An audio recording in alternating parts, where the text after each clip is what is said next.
Non, je pense que tout est dit et qu'on peut commencer par notre premier intervenant. C'est toi? Ah, c'est moi qui commence. Mais oui. Ah Et alors, ouais. de quoi tu vas nous parler aujourd'hui? Alors moi, je vais parler de la question des erreurs absurdes. Si j'avais la petite zapette, c'est celle-là. Je vais parler des erreurs absurdes. Les erreurs absurdes parce que, en fait, je me suis mis à relire les 3 livres de Christian Morel. Je ne sais pas si vous connaissez. Qui connaît les livres de Christian Morel? 1, 2... Alors, Christian Morel, il a écrit 3 livres. C'est super compliqué. Le premier s'appelle « Les erreurs absurdes ». Le second s'appelle « Les erreurs absurdes 2 ». Les décisions, pardon, oui. Oui, alors je confonds toujours avec les erreurs absurdes. Les erreurs absurdes, c'est Maya Bouvalé. C'est un autre sujet très intéressant aussi. Donc, les décisions absurdes 2. Et le troisième, les décisions absurdes 3. Effectivement. Et en fait, c'est très intéressant à tout point de vue. À tout point de vue. C'est très intéressant parce que il n'est pas à l'origine un universitaire qui a travaillé sur le sujet pendant des années. Il est à l'origine un cadre dirigeant de chez Renault et qui s'est intéressé à la question de ces erreurs que l'on fait collectivement, tous ensemble. On se laisse aller vers un événement qui n'est pas souhaitable, mais de manière très mécanique et systémique. Il donne des exemples de cargos qui se croisent et qui vont faire des tentatives pour s'éviter et se rentrer dedans. Mais ça vous arrive régulièrement. Vous êtes dans la rue. Ça vous est jamais arrivé? On va tout droit, l'autre va tout droit. Ah, je vais peut-être passer à droite. Ah, il va peut-être passer à... Et poum, on finit l'un contre l'autre. C'est régulier. Dans le cas des cargos, c'est un petit peu plus gênant. Alors, je vais vous proposer des exemples. Il y en a un qui est dans le livre. Quand j'étais jeune, il y avait une blague qu'on mettait sur son répondeur téléphonique. C'était « Bonjour, vous êtes bien sur le répondeur téléphonique de Challenger. Répondez, donnez votre message après le... » Et puis là, il y avait un bruit d'explosion. C'était de très bon goût. Challenger. Qui sait pourquoi Challenger a explosé? Vous n'avez jamais posé la question? Il y en a un, il y en a un qui est là. Moi, je sais, je suis physicien et scientifique de haut niveau. Alors, Challenger avait juste un problème. Ils avaient des boosters. Et sur le booster, il y avait une pièce qui était un joint, un simple joint, entre 2 éléments du booster. C'était un joint, il fallait l'utiliser dans une température qui était entre 5 et 15 degrés. Et on était en Floride. En Floride, il fait jamais moins de 5 degrés, n'est-ce pas? Hein?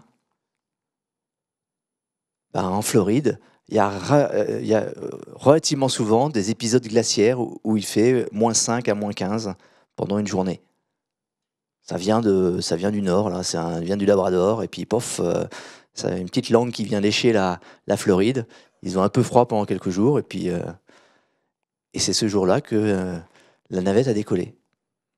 Et sur le tour de table qu'ils se sont fait avant le décollage pour savoir si go ou pas, l'ingénieur qui s'occupait des boosters avait marqué en gros « Elle ne doit pas décoller ». Quand son tour est arrivé, il n'a pas pu résister à la pression. Et ok, ça va être apparemment important pour tout le monde.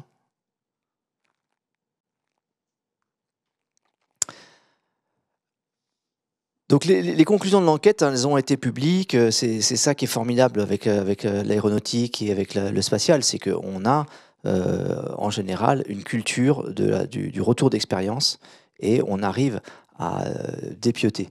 Alors pour avoir une culture du retour d'expérience, il faut accepter qu'on va se tromper, que l'on s'est trompé, et que c'est grave, mais que c'est beaucoup plus grave de ne pas savoir pourquoi et de ne pas prendre des leçons. Et donc on sait exactement ce qui s'est passé.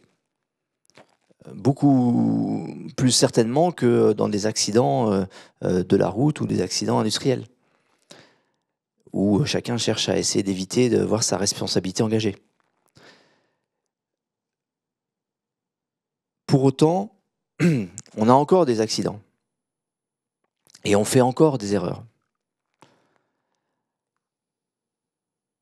Alors, dans ce qui vous concerne, vous dites, bon, moi, les accidents, ça va pas être de ce niveau-là, mais c'est pas seulement les accidents, ce sont toutes les erreurs. Vous êtes entrepreneur, ça veut dire que vous passez votre temps à décider. C'est ça qu'on attend de vous.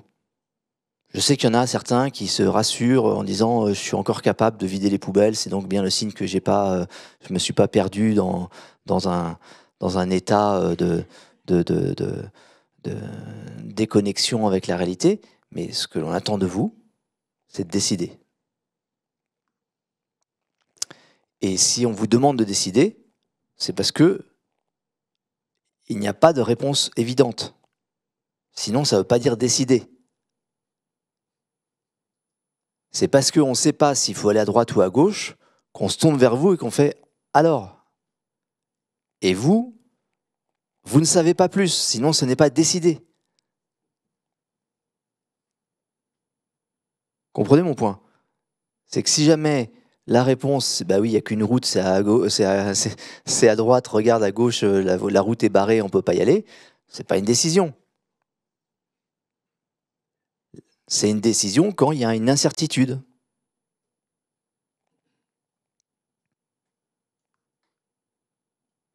Ou une contradiction. On aimerait bien voir les deux. On a besoin des deux. Il va falloir qu'on choisisse entre les deux.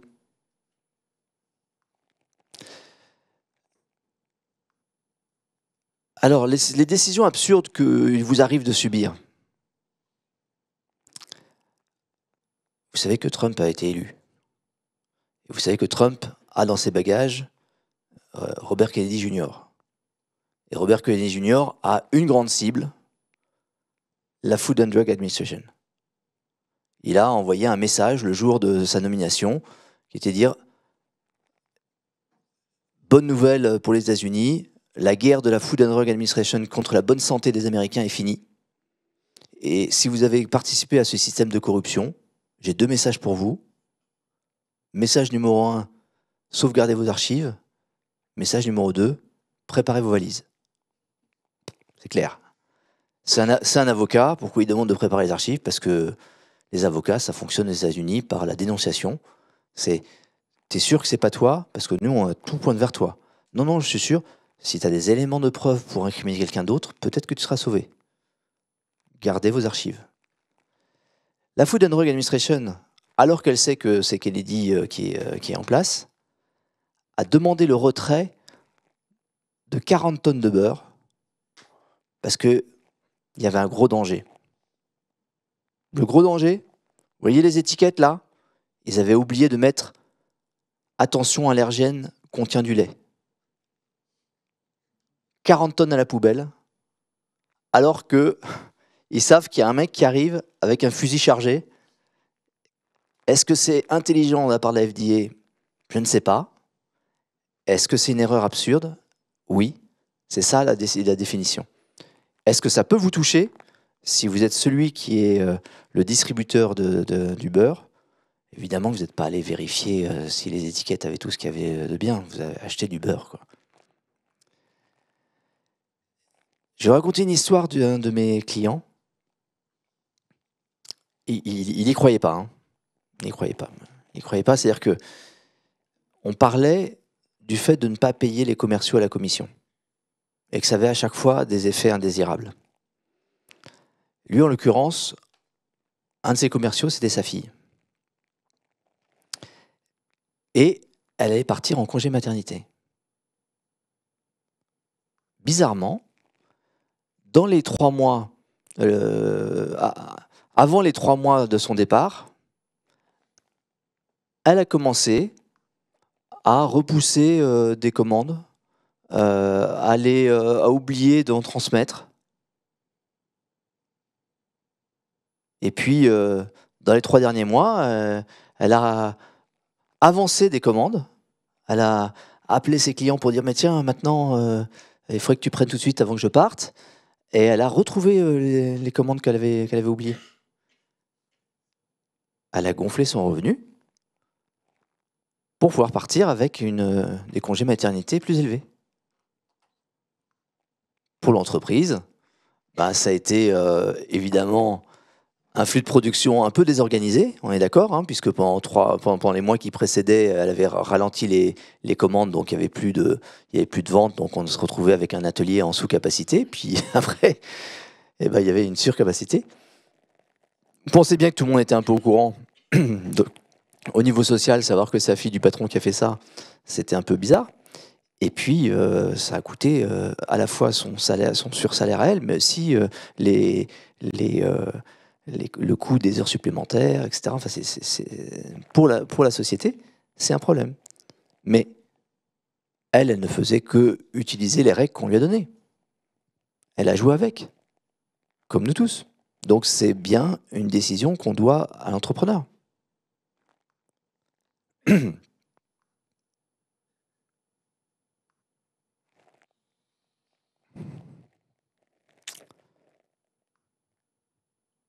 Bon, ça va être la fin, alors. Ou alors ma zapette ne marche pas. L'un ou l'autre. Ah, voilà. Alors, dans les causes majeures, il y a les biais cognitifs, il y a les interactions dans l'entreprise, et puis il y a la gestion des finalités, c'est-à-dire le moment où on oublie pourquoi on est là.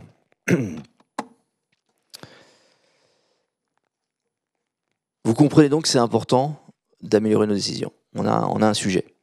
Donc, qu'est-ce qu'on peut faire? Alors, d'abord, il faut admettre qu'on est dans un univers incertain.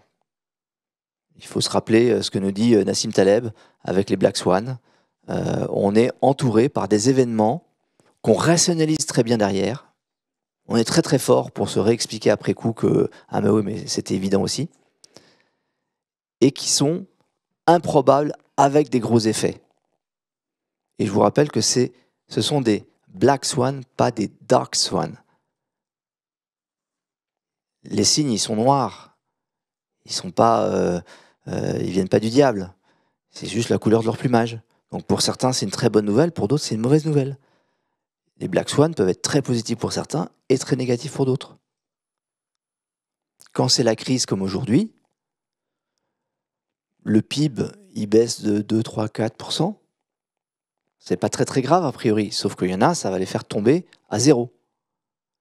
Et pour que ça fasse une moyenne de 3, 4, 5% à la fin, il y en a qui vont en profiter. Ils vont récupérer les clients qu'on ne peut plus servir, ils vont récupérer les stocks, donc il y a des gagnants et des perdants dans chaque Black Swan. Et pourquoi je vous parle de Nassim Taleb? Parce que si on admet qu'on ne sait pas comment est demain, si on admet qu'on va faire face à des événements imprévisibles, on admet aussi qu'on va se tromper. On admet aussi qu'on va faire des erreurs. Donc c'est ça, ce monde chaotique dans lequel on est. Ça amène à un premier sujet qui est de travailler la méthodologie. C'est-à-dire que déjà on est face à un hasard, il ne faut pas qu'on y ajoute nos propres erreurs. Donc il y a des spécialistes de ça. Vous connaissez ce monsieur? Vous connaissez peut-être son livre. C'est un des livres les plus lus en matière de psychologie sociale. Donc il a fait la liste de tous les éléments qui ont un impact sur la décision. Celui-là est français. Robert Vincent Joule. Si vous passez à Aix, vous pouvez aller dire bonjour. Il a écrit le petit traité de manipulation à l'usage des honnêtes gens. Qui a acheté ce livre? Ok. Qui l'a lu? Parce qu'il n'est pas simple à lire. Ça a l'air d'être un livre sympa, etc. Mais en fait, c'est un traité. Et c'est là il fallait lire le titre, il y a marqué traité. Donc c'est un livre universitaire. Chapitre par chapitre. on va prendre le pied dans la bouche, le pied dans la porte. Enfin, c'est technique. D'ailleurs, c'est publié aux presses universitaires de Grenoble. Et comment dire, il a son honneur d'universitaire en jeu. Hein. Je veux dire, si jamais il commence à faire un livre un peu facile, bien sûr, tous ses camarades vont lui faire oui, enfin bon, certes, tu en as vendu 400 000, mais tu as sombré dans la facilité. Donc je vous confirme qu'il n'a pas sombré dans la facilité. Ce monsieur s'appelle David Rock. C'est un Australien basé aux États-Unis. Et il s'est aperçu, en travaillant à l'université de New York, que les gens qui travaillaient sur le management n'avaient pas de fondement théorique profond. Donc il a lancé l'Institut du neuroleadership. Donc toutes les sciences qui traitent du cerveau et qui ont un impact sur le management. Donc il fait une réunion chaque année avec ça, et il a fait un journal, un comité de lecture pour qu'il puisse publier. Et à 40 ans, il allait faire un PhD, histoire d'être parmi les autres. Donc il a résumé une partie de son travail dans un livre traduit en français qui s'appelle « Votre cerveau au bureau », qui prend l'histoire d'un couple qui a des aventures tout au long de la journée, qui montrent qu'ils n'ont pas bien compris l'usage du cerveau. Et Olivier Sibony, qui a fait un travail de compilation de tous les biais cognitifs, qui est aussi un bon ouvrage en français que vous pouvez consulter. Avec ça, vous allez... alors, évidemment, Michael Ballet a écrit avec Geoffroy Ballet, Michael Ballet avec Geoffroy Ballet et Sandrine Olivencia ont écrit Réussir ses décisions stratégiques, qui sont aussi des outils pour faire travailler tout le monde sur la prise de décision. Donc avec ça, vous allez avoir un nouveau moteur. Si vous travaillez sur ces sujets de la prise de décision, vous allez mieux décider. Mais pour le nouveau moteur, il faut du carburant. Quel est le carburant de la prise de décision? L'information. Donc il va falloir améliorer son accès à l'information. Il va falloir faire en sorte qu'on ait l'information la plus pertinente possible pour prendre la meilleure décision. Et donc, il va falloir aller sur le terrain. Donc là, c'est toute l'importance des 5 C. Vous savez ce que sont les 5 C? Ah ouais, on en est là. C'est un principe de Toyota, c'est de garder tout propre, tout rangé, chaque chose à sa place, et on entretient ce système. Et si on fait ça, on voit ce qui ne va pas. Si tout est propre d'habitude, dès que c'est sale, on le voit. Si tout est rangé d'habitude, dès que ça traîne, on voit. L'autre concept clé de Toyota, c'est le visual management. Quand vous entrez quelque part, on doit tout de suite savoir si on est dans le vert ou dans le rouge. On doit tout de suite être capable de voir si ça avance au bon rythme, s'il y a un problème. Si on ne le voit pas, eh bien, on va se retrouver avec alors, petite anecdote, j'avais visité une usine du groupe Renault qui avait été dans le temps pris en main par un spécialiste du Lean, qui est le père de Michael Ballet, Freddy Ballet. Ils avaient dérivé. Et comment on voyait qu'ils avaient dérivé? Il avait fallu 20 minutes à l'ingénieur pour nous expliquer les chiffres qu'ils avaient au mur et qui étaient en train de nous donner des indications sur l'avancée de l'atelier. Donc le management visuel était tellement simple qu'il fallait 20 minutes par un ingénieur pour comprendre ce que ça voulait dire. Ils avaient dérivé. Ils n'étaient pas dans des choses simples, ils n'étaient pas dans le management visuel. Et donc tout ça, c'est ce que les Japonais appellent le Gemba, c'est-à-dire aller sur le terrain, aller voir, aller se remplir les yeux, les oreilles, le nez de tout ce qui se passe dans votre entreprise pour avoir des informations non verbales qui vont vous aider à décider. Après, il y a la machine à café. Et là, c'est tout le verbal. Donc, il faut que vous alliez parler à vos clients. Il faut que vous alliez parler avec vos fournisseurs. Il faut parler avec les collaborateurs. J'avais une discussion avec un ancien directeur général d'un grand groupe de distribution. Et il racontait une visite d'inspection dans un entrepôt où il y avait un groupe qui était en train de fêter un départ à la retraite. Donc, il va bien sûr serrer les mains, etc. Et donc, la dame qui partait à la retraite lui fait Monsieur le directeur général, ça fait 35 ans que je suis là. Bah, vous savez, pour le même prix, vous auriez pu avoir accès à mon intelligence. Il suffisait de demander. Il faut parler aux banquiers et il faut parler aux informateurs. Alors, j'aurais dit un temps aux journalistes, mais je crois que malheureusement, les médias sont pauvres. Donc, quand une industrie est pauvre, les acteurs ne sont pas de grande qualité, puisqu'on ne peut pas les payer. Donc, ils sont probablement ailleurs que chez les journalistes aujourd'hui, mais ayez votre réseau d'informateurs, de gens capables de vous traduire les choses, de vous apporter les informations, de vous donner les signaux faibles. C'est un réseau qu'il faut entretenir. On est paradoxalement dans un moment où l'information est partout présente. Elle est trop présente. Il y a l'infobésité, chère à Bertrand, qui nous en a parlé longuement dans les précédentes éditions du séminaire. L'infobésité nécessite des intermédiaires qui, eux, traitent l'info et nous permettent de mieux la comprendre. Et il faut travailler sa culture générale. Ça veut dire des choses qui ne sont pas dans votre scope, mais qui peuvent vous intéresser. Alors, un outil, moi, que j'utilise, qui est pas mal, qui est Ground News, ça rassemble les titres de presse de l'ensemble de la planète, et ça vous permet de les attaquer par opinion plus à gauche, plus à droite. Donc ça vous dit qu'est-ce que disent les titres de gauche par rapport aux titres de droite sur le sujet. Ça vous donne des impacts par région. Quels sont les infos qu'on donne par région. Donc ça vous permet en fait de sortir de votre bulle informationnelle. Je passe aussi du temps sur les cartes parce que on apprend beaucoup de choses avec les cartes.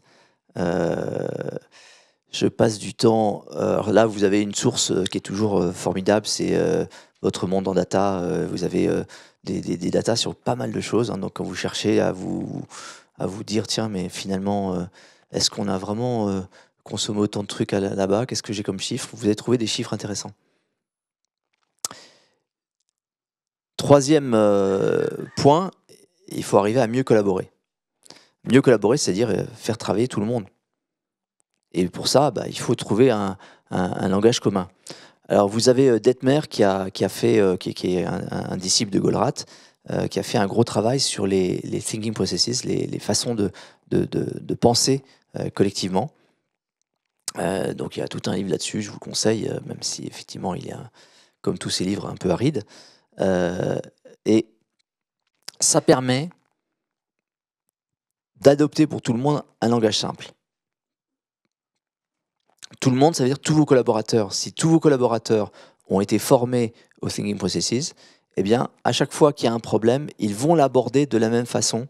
C'est-à-dire qu'ils vont chercher à bien faire le point de tous les problèmes visibles et à se poser des questions sur les causes collectivement et à trouver les causes premières. Si on n'apprend pas à nos collaborateurs à travailler sur les causes premières, ils vont faire comme on a l'habitude de faire, résoudre tout ce qui se passe sous la main, parce qu'on a une machine à ça, et non pas résoudre les vrais problèmes. Et ça permet de dépassionner les débats. Parce que si on ne fait pas ça, le combat devient « ma solution est meilleure que la tienne ». Et ce n'est pas ce qu'on cherche. Ce qu'on cherche, c'est quel est le vrai problème et quelles sont les solutions possibles. On s'en fout de savoir à qui elle est. D'ailleurs, elle est probablement le problème de tout le monde. Et ce travail est un travail où on cherche à sortir de la passion pour aller vers la logique. La passion, elle sera toujours là. la décision que vous allez prendre, elle sera toujours liée à l'émotion.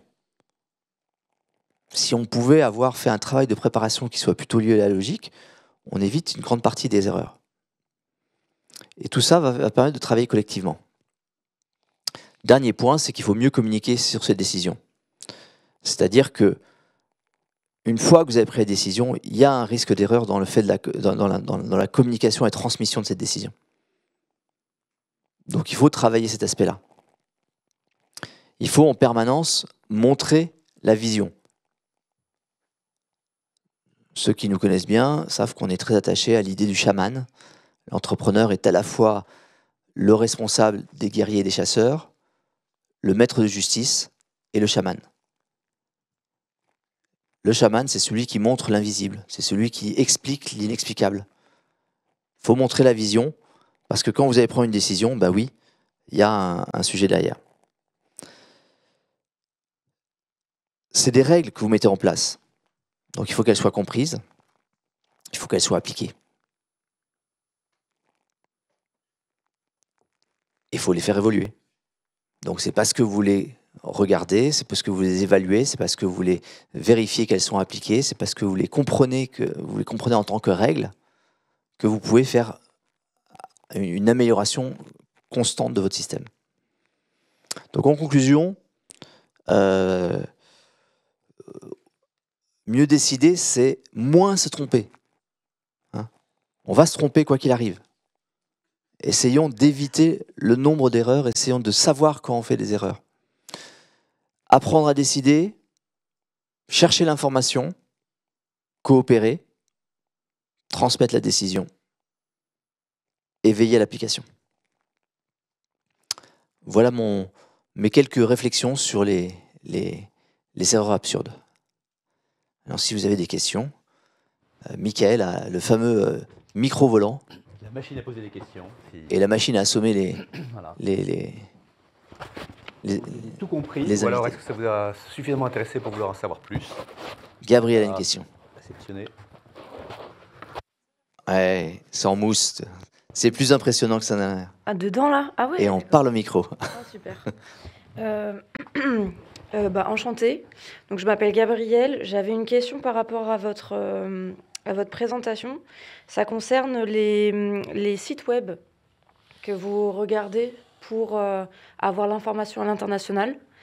Je voulais savoir, est-ce que ça inclut aussi des articles j'ai eu connaissance qu'il se passait des choses ou qu'il se sont passées des choses en Chine, notamment des révoltes. Est-ce que ça inclut ce genre d'articles ou est-ce que c'est censuré par l'État chinois? Non, en fait, ce que ça fait, c'est que ça agglomère tous les titres de presse du monde entier. Oui. Donc il y a toujours un pays pour en parler. D'accord. Donc il y a toujours, en Inde, ils vont parler de ce qui se passe en Chine, ou au Turkménistan, ils sont concernés aussi. Donc le principe, c'est d'essayer d'élargir les sources et d'avoir quelques éléments pour savoir qu'est-ce que sont ces sources. Donc ils essayent de les classer dans, est-ce que c'est des journaux plutôt de droite, plutôt de gauche, est-ce que c'est des journaux qui sont sur quelle région, enfin, il y a des éléments pour commencer à essayer de comprendre les sources de ce qu'on lit. D'accord, très clair. Merci beaucoup. D'autres questions? Jean-Christophe, tu nous parles de mieux décider, tu nous parles de petits traités de manipulation à l'usage des honnêtes gens, et tu conclus par il faut dépassionner le débat, écouter et adopter éventuellement une décision, enfin une décision qui n'est pas la tienne. Est-ce que c'est pas contradictoire? C'est contradictoire. Sinon, c'est pas une décision. C'est contradictoire. La décision, et c'est ce que nous apprennent les grands spécialistes que j'ai cités au départ, la décision est un travail d'émotion. C'est l'émotion qui nous permet de décider. C'est le cerveau limbique, celui qui est à l'intérieur du cortex. Le cortex, c'est la couche extérieure, c'est ça que ça veut dire cortex, et c'est la partie avec des tas de circonvolutions. Cette partie-là est une partie qui travaille beaucoup moins vite et beaucoup moins bien que celle qui est au centre, qui est le système limbique. Et c'est ce système limbique qui fait les décisions ultra rapides et qu'on va rationaliser après. On va prendre une décision, on ne sait même pas encore qu'on l'a prise. Des expériences qui montrent qu'il y a un décalage entre le moment où on a pris la décision et le moment où on sait qu'on l'a prise. Et ça, c'est purement émotionnel. C'est-à-dire que c'est influencé par la qualité des sièges sur lesquels vous êtes assis. Des réunions de négociation où les sièges sont avec une assise dure, les comportements vont être plus agressifs. Vous mettez vos interlocuteurs dans un fauteuil super confortable, ils vont être plus cool avec vous. Ça n'a aucune rationalité. C'est ce qu'on ressent, ce sont des émotions.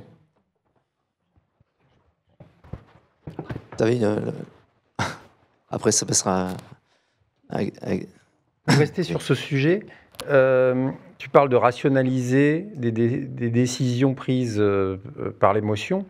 Or, quand on a un peu d'expérience, on se rend compte que l'intuition et la sédimentation d'expérience, et quand on rationalise, parfois on fait une erreur et on aurait dû écouter son intuition. Alors, plutôt que de trouver une rationalité à la con, j'ai envie de dire. C'est tout à fait juste. C'est-à-dire que la rationalisation, enfin la rationalité n'est là que pour la préparation de la décision. C'est parce que on a identifié quel était le vrai problème que là, on peut laisser son intuition choisir entre les deux, vu qu'il n'y a aucune façon de savoir laquelle des deux branches est la meilleure. Savoir si on va à droite ou à gauche, on ne peut pas le savoir. S'il y a une question, c'est qu'on ne peut pas le savoir, mais on sait que c'est là qu'il y a une décision à prendre et pas dans toutes les conséquences qu'il y a avant. Donc c'est vraiment l'idée que votre décision va être irrationnelle, au sens elle va être liée par l'émotion, mais vous avez intérêt à mettre le plus de rationalité possible avant pour l'identifier où est la décision à prendre et quelles sont toutes les informations que je dois avoir pour que mon gut feeling fonctionne. Mais il y a une méthode très simple pour connaître la décision. Une pièce de monnaie. Vous tirez à pile ou face, et là, vous regardez si ça vous fait plaisir, la décision qu'a mis la pièce de monnaie. Vous ne décidez pas ce que la pièce de monnaie a décidé.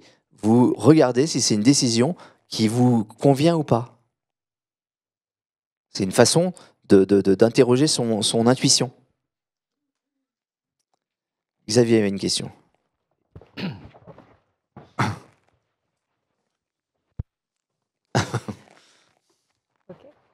J'y vais là ? Vas-y. Okay. D'accord. Oui, merci beaucoup. En fait, hier, justement, je recherchais sur les processus décisionnels, parce qu'en fait, Sylvie Chine, je travaille en... Je l'ai fait pour toi. Oui, exactement. Donc, c'est la télépathie, c'est l'intuition qui a fait que... voilà. Donc, en fait, avec Clear Karma et Clear CO2, on certifie des crédits carbone pour décarboner les PME.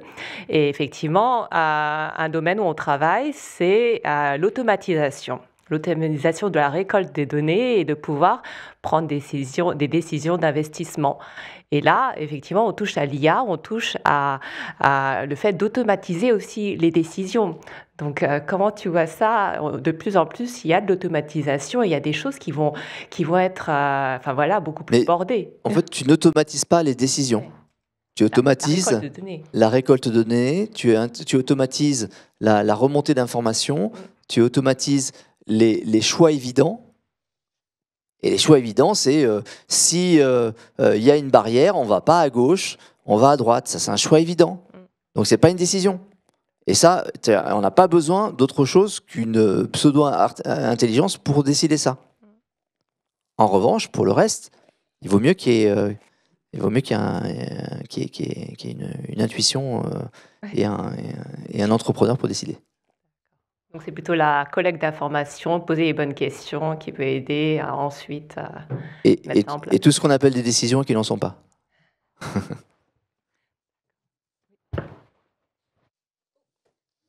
Bonjour, Xavier. Moi, ma question, elle s'inscrit dans le prolongement de la précédente sur l'intuition. dans tout ton exposé, tu as beaucoup insisté sur la nécessité finalement d'avoir un langage commun, d'objectiver, une certaine normativité qui doit conduire à la bonne prise de décision. Et je suis d'accord. Et en même temps, je trouve que c'est parfois utile d'avoir... ça peut conduire au conformisme. C'est-à-dire que quand il y a trop d'objectivation, quand il y a trop de process, tu peux te retrouver dans un tunnel qui conduit à des décisions conformistes qui ne sont pas nécessairement pertinentes. Moi, je trouve que c'est intéressant parfois d'avoir dans les organisations des emmerdeuses ou des emmerdeurs, des gens qui pensent un petit peu différemment, qui sont capables de challenger, d'avoir des points de vue différents, voire alternatifs ou déviants. Et que c'est ça aussi qui permet de prendre la bonne décision. Mais ce que j'observe, c'est que les organisations sont souvent très rétives à ce type de démarche. On n'aime pas avoir un emmerdeur, ça va trop nous challenger. Donc pour prendre la bonne décision, je trouve que c'est comment on est aussi capable d'accueillir les points de vue minoritaires et un peu alternatifs. Alors, tu es chez Melsion, donc on est très très sensible à ces sujets-là, puisqu'on on fait partie du poil à gratter. C'est une de nos fonctions. Dans le processus, dans les thinking process, etc., il y a un vrai travail. Ça marche moins bien, si. Ouais. Il y a un vrai travail pour faire remonter le point de vue minoritaire et pour faire remonter ceux sur lesquels on est très très fort, c'est dire ouais, mais ça marchera jamais. Donc en fait, quand on arrive, donc la première étape est de réussir à récolter tous les points qui sont un problème. Donc quand tu demandes aux gens qu'est-ce qui est un problème, tu as plein de gens qui ont envie de raconter des choses. Et là, tu vois, on est avec chacun veut expliquer que son problème est important. Quand on fait un travail logique pour essayer de remonter aux causes premières, c'est logique. Et là, il n'y a pas vraiment besoin d'apport révolutionnaire, même si trouver une autre cause que celle que tout le monde a vue est intéressant. Ça permet de trouver donc les 2 ou 3 problèmes qu'il faut changer. Et après, il y a tout un travail pour dire, bon, ben, si on réussit à résoudre ces 2-3 problèmes, est-ce que ça change la situation telle que prévue? Et là, on ouvre la boîte de Pandore et on dit, alors, dites-nous pourquoi vous pensez que ce n'est pas une bonne solution. Dites-nous le truc sur lequel vous êtes super fort, c'est, ouais, mais non, mais attends, ton truc, c'est bien beau, mais regarde, là, ça va bloquer. Et c'est très intéressant dans cette démarche d'admettre qu'il va y avoir des tas de gens qui vont avoir des tas d'oppositions parce qu'on est très fort à ça. Et si on les laisse parler, ils vont le faire. Et du coup, on saura avant tous les problèmes auxquels il faut faire face. Donc là, les thinking processes, pour ça, sont très bons. Mais ce que tu dis est très juste. Il y a une tentation. La tentation, c'est on travaille collectivement, ça veut dire qu'on arrive à un consensus. Et non, ça ne veut pas dire ça, travailler collectivement. On est individuellement, on n'est pas en consensus avec nous-mêmes. Donc pourquoi est-ce qu'on voudrait avoir un groupe qui le soit? Et la décision, encore une fois, ça n'est pas une évidence. Ce n'est pas on va travailler tellement bien que du coup il n'y aura pas de décision à prendre parce qu'on saura ce qu'il faut faire. On va travailler tellement bien qu'on va identifier le point où là, il faut jeter une pièce de monnaie en l'air, où on va prendre une décision et il y en a qui ne seront pas contents. C'est ça, mais ce que tu mets en avant, et effectivement c'est intéressant, c'est on a un problème avec la décision. On a un problème avec admettre qu'on va devoir faire des choix qui vont fâcher des gens, qui vont avoir des opposants, qui vont nous dire « mais non, mais c'est une connerie ce que tu dis », et qui vont nous-mêmes nous mettre dans une incertitude en disant « je ne suis vraiment pas sûr d'avoir pris la bonne décision ». C'est le signe que c'est une décision. Pas le signe que c'est une bonne décision, mais c'est le signe que c'était une décision. Merci Jean-Christophe. Vous pouvez l'applaudir quand même.